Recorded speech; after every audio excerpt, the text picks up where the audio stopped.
দেখো খাওয়ার জন্য পারি না, হয়তো এখন এটা ময়লার ড্রামে হালাম, দেখছো খাওয়ার জিনিসের অভাব আছে, ফালানের লেগে অভাব নেই, যে ময়লার ড্রাম ফালাই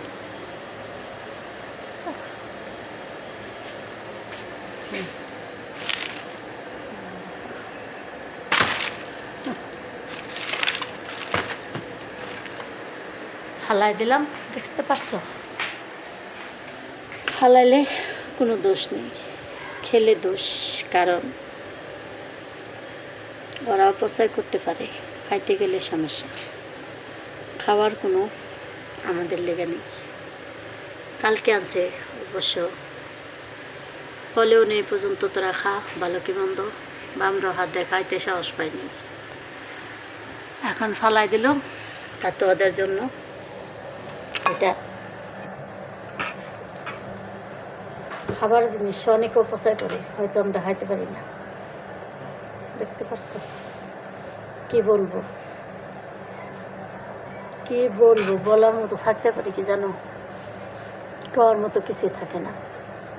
একটা জিনিস হাতে করে লাড়ি চাড়ি, ওদের একবার তারা দুইবার হাতে দিই বা সব কিছুই করি, কিন্তু আমরা খাইবার পারি না।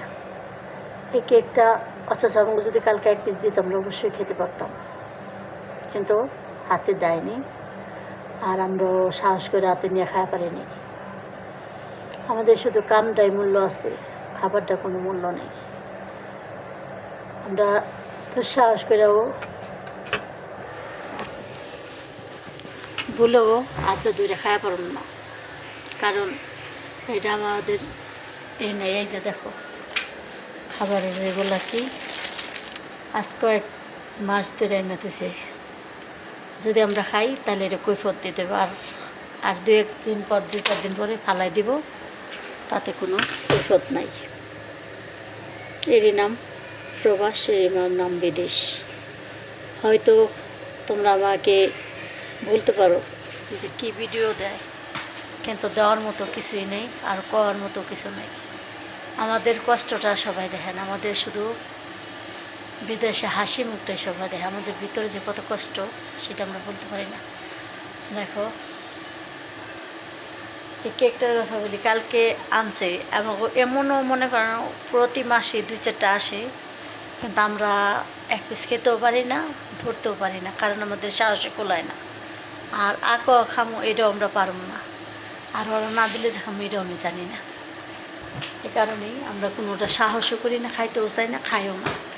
হয়তো আমরা বাংলাদেশের মাটিতে অভাবী বা কাঙালিনী বা ভিকারিনী যাই হই, কষ্ট করে এখানে আসি কাজ করার জন্য, খেতে না পারে সমস্যা নেই, আমরা মাস গেলে বেতনটা পাই, এটাই আমাদের জন্য আলহামদুলিল্লাহ।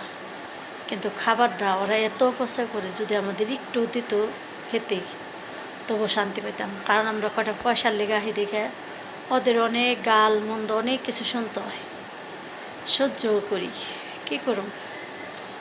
তাই তো বলি এখন আর ভান্ডে আর কোলায় না, এখানকার অবহেলা অত্যাচার কোনো কিছুই আর কোলায় না। এখন মন চায় যে দেশের মাটি আগলে ধরে পড়ে থাকি।